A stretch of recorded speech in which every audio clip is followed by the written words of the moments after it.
Que privilégio estarmos caminhando juntos nessa jornada, primeiro Deus. 10 dias de oração. O povo está sendo chamado a orar mais, a comungar mais com Deus. Estamos sendo chamados a nos despertarmos e a clamarmos pelo Espírito Santo para que possamos cumprir a obra que o Senhor nos comissionou, de levarmos as mensagens angelicais ao conhecimento das pessoas neste mundo. Hoje o tema vai falar sobre a marca da besta e a oração. Antes eu gostaria de ler esta citação. Rejeitem suas próprias vestes e ponham a veste nupcial que Cristo preparou. Então poderão se sentar nos lugares celestiais com Cristo Jesus. Há um chamado para o mundo, para as pessoas, para a humanidade, se voltar para Deus. Rejeitar suas próprias vestes, a sua justiça própria. Rejeitar as suas folhas de figueiras que cobrem a nudez espiritual e se apropriar das vestes que o céu oferece para cobrir o pecado, a vergonha de cada ser humano e nos dá o direito de nos assentarmos nos lugares celestiais com Cristo. O Senhor nos faz esse convite e essa mensagem está na meditação e recebereis poder.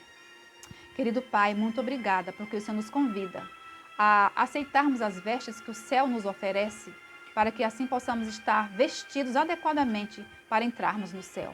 Nos dirija neste estudo, em nome de Jesus. Amém. Vamos para Apocalipse, capítulo 14, versos 9 e 10.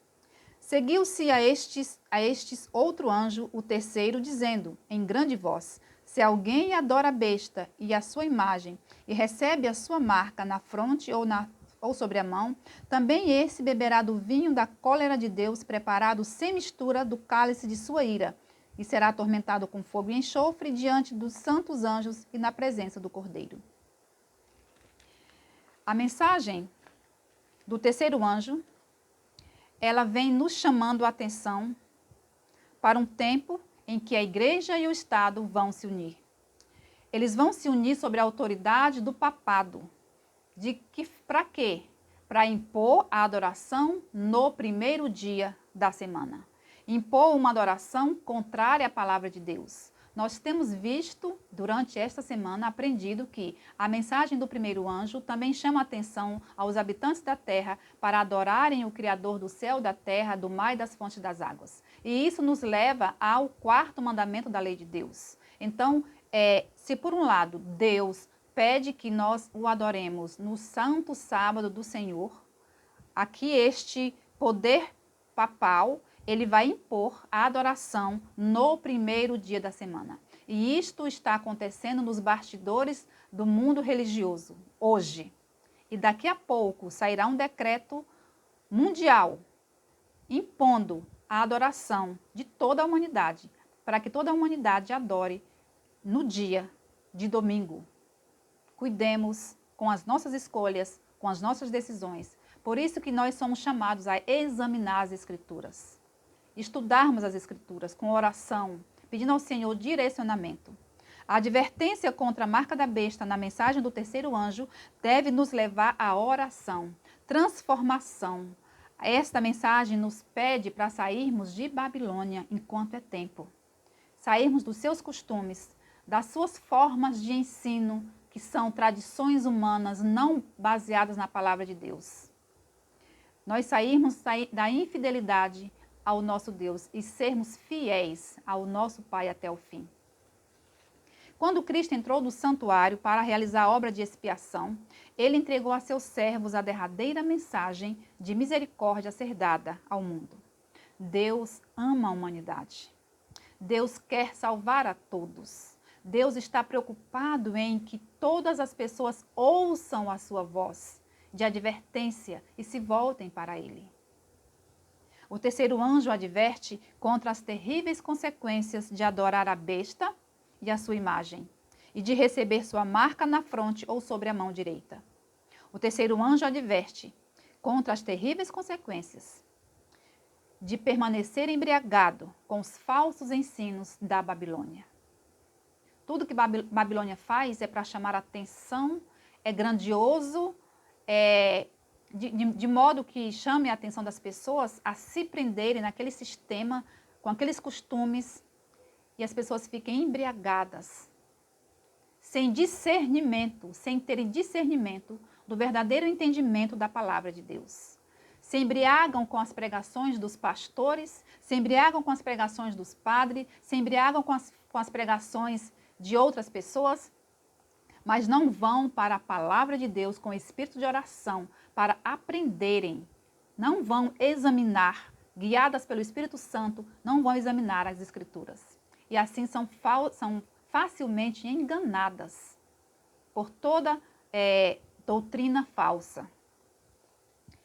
Esse conflito evoca Apocalipse capítulo 13, de 15 a 17, onde se retrata a imposição mundial da marca da besta sobre todos os povos. Como eu já falei, isso está acontecendo nos bastidores religiosos no mundo. E isso está às portas. Os grandes, os poderosos, os religiosos do mundo inteiro estiveram reunidos em novembro, durante a COP26, em Glasgow, na Escócia.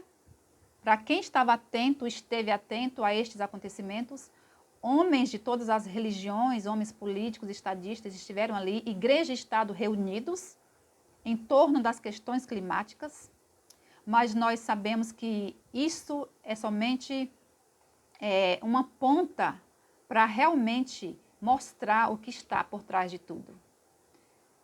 Estejamos apercebidos, como diz a palavra de Deus, como Deus fala, Jesus fala nas parábolas em Mateus 25. Estejamos apercebidos, preparados, porque as coisas estão acontecendo e muitos cristãos estão dormindo. E nós precisamos acordar para a realidade, para as realidades espirituais. Na crise final, os habitantes da terra serão chamados a fazer uma escolha semelhante àquela escolha que os 3 jovens amigos de Daniel ali na Babilônia fizeram. Nesta crise final, nós precisamos recusar toda forma de falsa adoração. Nós precisamos recusar toda forma de alimentação da Babilônia. A alimentação da Babilônia, tanto física como espiritual, a tendência é somente deixar as pessoas embriagadas, para que não tenham discernimento das verdades da palavra de Deus. O que está em jogo aqui, nessa mensagem, é a verdadeira adoração. Quem você decidiu adorar? A quem estamos adorando? De que forma estamos adorando? Estamos adorando ao nosso Deus como Ele pede?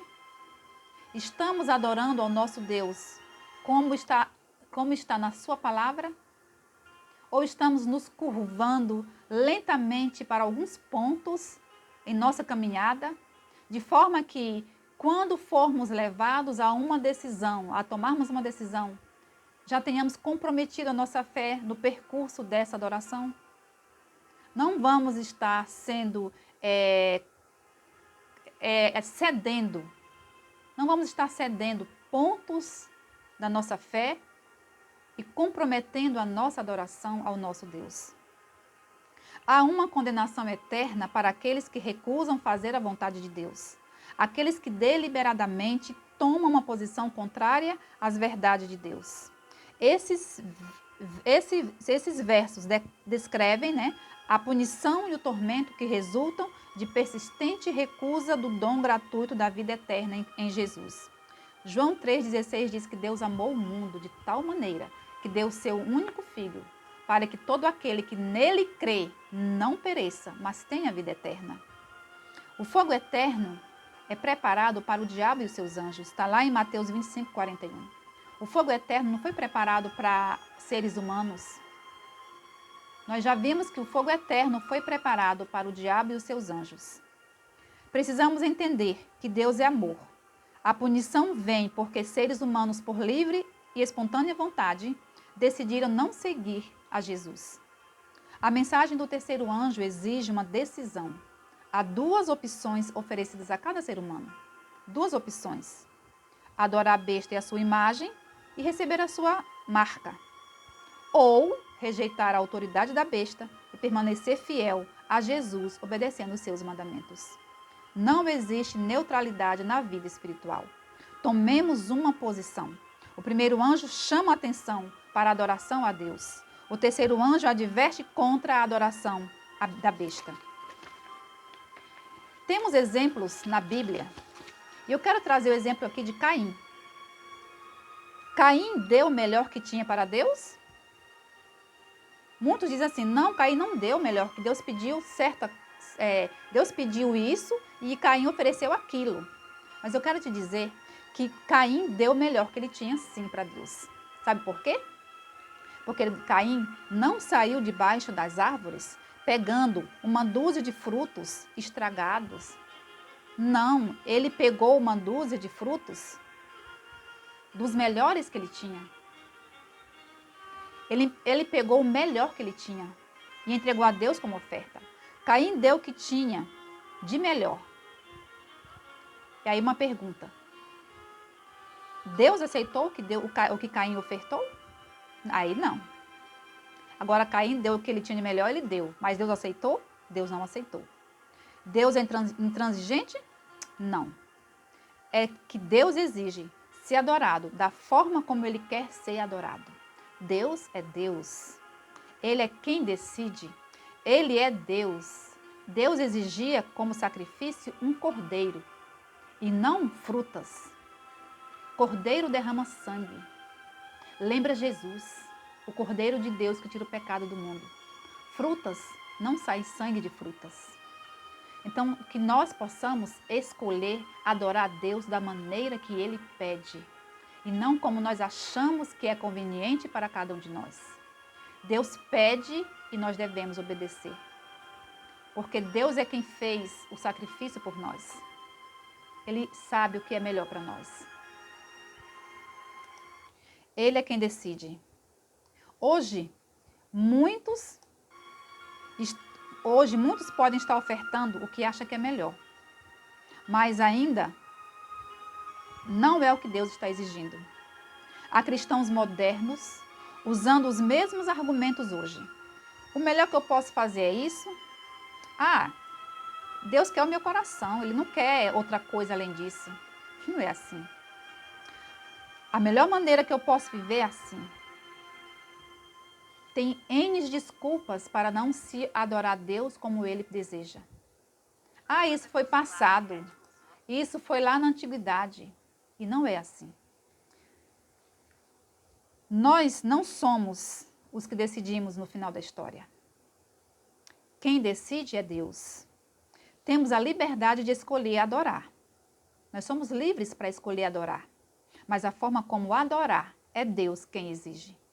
Há uma igreja remanescente. Essa igreja é composta de pessoas defeituosas. Essa igreja é um hospital, um grande hospital, cheio de pessoas doentes. Mas há remédio para todos. Lá nessa igreja remanescente, contém a medicação correta. A verdade da palavra de Deus, sem mistura. De Gênesis a Apocalipse. O assim diz o Senhor, deve ser mantido até o fim. Essa igreja tem pregado essas mensagens e continuará pregando enquanto o Espírito Santo encontrar corações receptivos à salvação. Deus está chamando um povo no tempo do fim para voltar à fidelidade à palavra de Deus. Examinai as Escrituras. Chegou o tempo de cada um por si, guiado pelo Espírito Santo, examinar as Escrituras. Jesus fala em São João 17 o seguinte: santifica-os na verdade. A tua palavra é a verdade. A palavra de Deus nos santifica, porque ela é a verdade. Mas para isso nós precisamos examinar, precisamos estudar, precisamos estar em comunhão com Deus por meio da sua palavra. A verdade da palavra de Deus, não a opinião e tradição humana, é o que deve guiar o povo de Deus neste tempo solene. Estude a sua Bíblia. Não só ouça o que as pessoas pregam. Estude a palavra de Deus por você mesmo. Cave estes conhecimentos e vá se alimentando. Assim como todos os dias você se alimenta fisicamente para manter o seu corpo nutrido para as atividades do dia a dia, nutra o seu corpo espiritual com a palavra de Deus. Nutra o seu corpo espiritual com a oração. Deixemos toda forma de apostasia e infidelidade e nos preparemos para a volta de Jesus. Deixemos as veredas antigas. Deixemos os caminhos tortuosos e voltemos às veredas antigas, como diz Jeremias 6,16. Há salvação quando nós nos arrependemos e nos voltamos para Deus. Nós estamos no limiar do retorno de Jesus. Não comprometa sua fé. É tempo de nós, cada dia mais, nos aproximarmos de Deus. Procurar lavar as nossas vestiduras no sangue do Cordeiro, para que possamos comer do fruto da árvore da vida e entrar na cidade santa pelas portas. O Senhor nos convida, nesta reta final, a sairmos de toda forma de adoração de Babilônia, a lavarmos as nossas vestes no seu sangue precioso, a nos alimentarmos da sua palavra e a testemunharmos da sua salvação. Deus quer verdadeiros adoradores. Que nós possamos servir a Deus da maneira que Ele exige e não do modo como nós achamos que é melhor para nós. Porque as nossas vestes são trapos de imundície. Que o Senhor tenha misericórdia de mim e de você. Querido Deus, louvado seja o teu nome, porque a tua vontade é que nós sejamos salvos todos para o teu reino. Meu Senhor, nos ajude nesta reta final a escolhermos não comprometer a nossa fé, a escolhermos viver com Jesus, andar com Jesus, falar de Jesus. Derrama sobre nós o teu Espírito em nome de Cristo. Amém. Amém.